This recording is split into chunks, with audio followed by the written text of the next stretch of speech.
I'm Sine and I'm your Design Journey Art Class expert for drawing animals.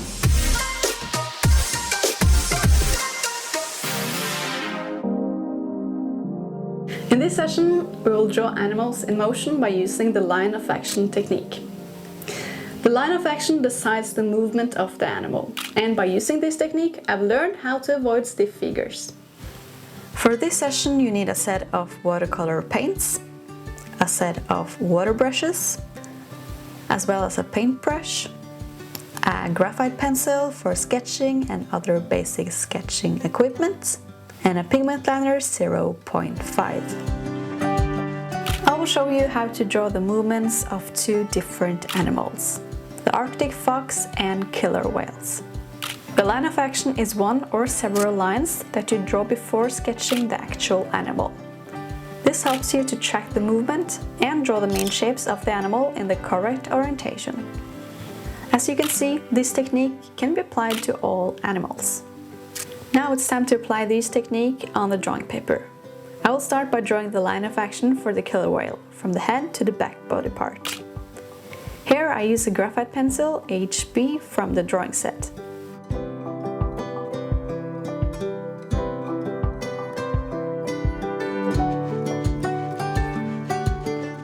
Now we have a guide to the motions, but these lines will also guide us to draw the main shapes. When the line of action curves, the main shape should also curve, as shown here with some arrows. The two different lines of motion differ, because these killer whales have two different motions. In the final artwork, the killer whales will jump out of the water. Therefore, the line of action is placed vertically. Pay attention to that the front and the middle part of the body is thicker compared to the back body. The second killer whale is drawn from another angle, so the fins are orientated differently, and they have a different pattern on their stomach.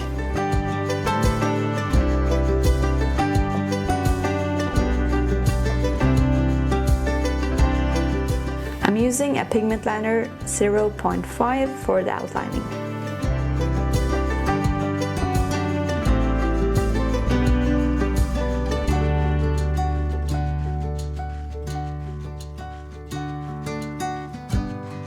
And now over to the Arctic fox.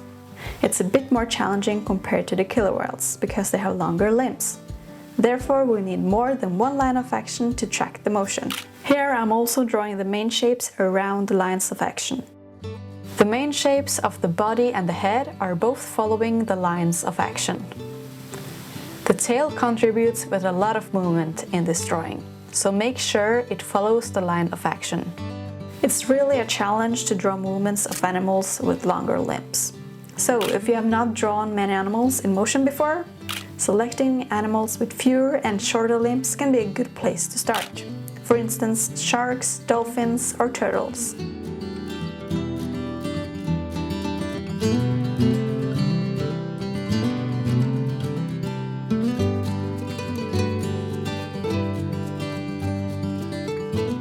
For the final artwork, I will draw the Arctic fox and the killer whales on the same paper, suitable for watercoloring.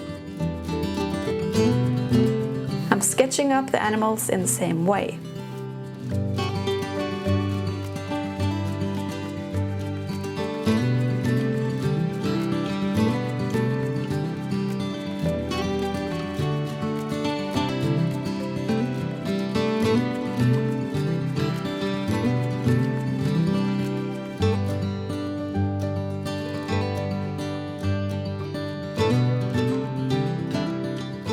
And lastly, I move on to draw some finer details. A pigment liner is great to use in combination with watercolors, as it is waterproof and will not smudge.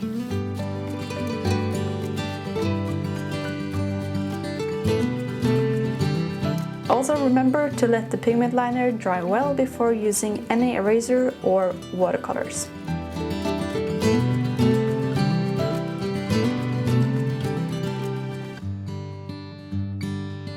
The first layer of color is a mix of black and white to create gray. I'm using a paintbrush for this first layer. The water brushes from STAEDTLER are perfect for details, as well as painting larger areas evenly with watercolors. The Arctic fox is quite incredible. Scientists have recorded an Arctic fox walking 3,500 kilometers in 76 days. That's the same airline distance as between London and Cairo. I avoid coloring some areas on the Arctic fox to create some highlights.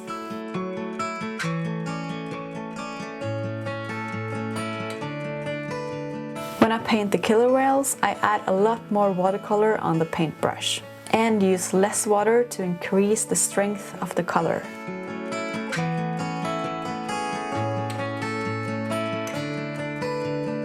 I add a light shade of watercolor in the first layer.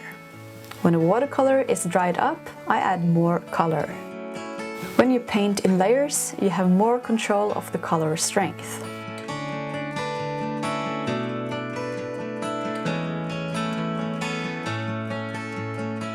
I think it will look better with some bluish shadows on the killer whales. So here I'm mixing some black and blue to create a nice color for shading.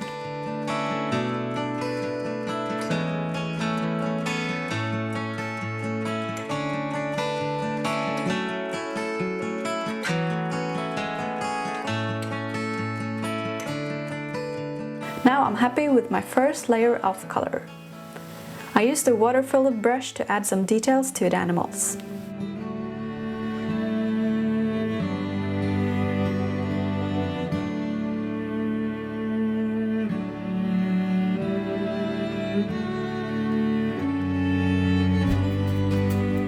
I prefer to use the water-filled brush for details, because I think it's easier to control the amount of water on the fiber tip, as well as regulating the strength of the watercolor.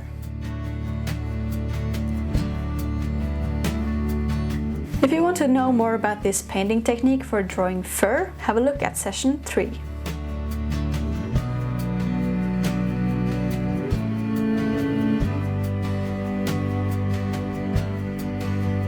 To enhance the movement of the animals, it's a good idea to create a movable background, for instance by adding some waves and other moving elements. I'll try to capture a typical scenery with killer whales, and that is when they're jumping out of the water. So I'm placing the horizon under their heads. I use different shades of blue and purple to create waves in the background.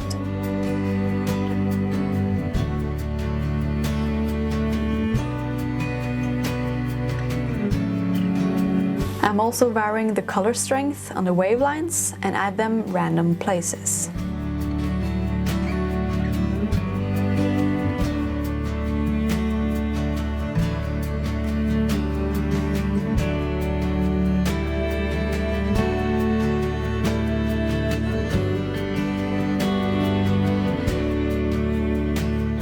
I continue to work on the waves and the mountains and adding more details to the background.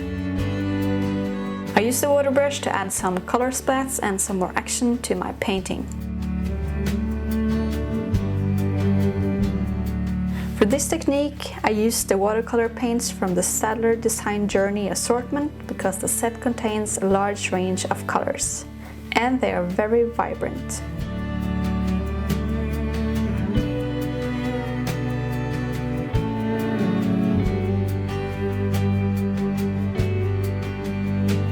I work in layers for the mountains too, to easily achieve the correct color strength.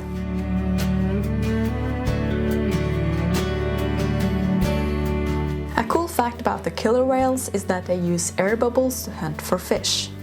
They blow bubbles around the shoal of fish to force them into a tight ball, and then push the fish towards the surface and start feeding.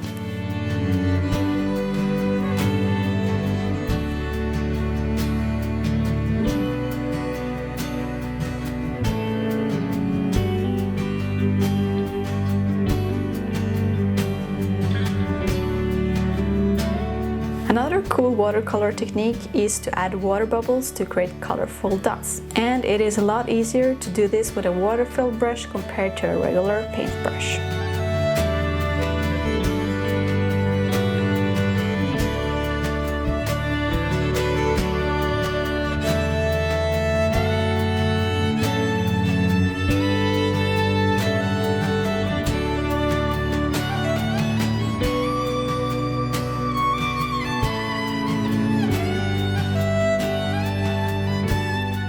dots dry faster, I remove the excess water with a tissue paper.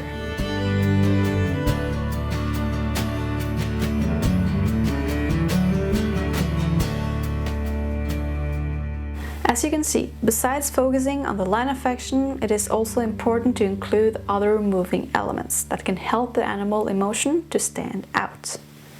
For instance, here I'm painting some ocean foam with white watercolor paint.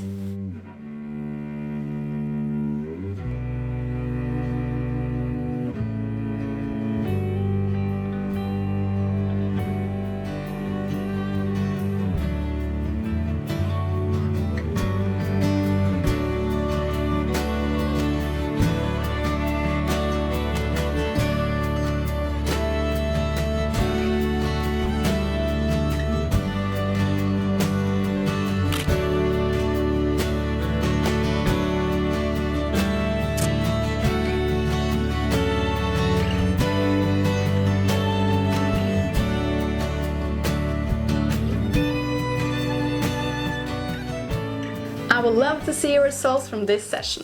Feel free to use the hashtag #MyDesignJourney on Instagram and share your artwork with us. The nature has a lot of inspiration to offer, and by following simple steps, you can draw animals in no time.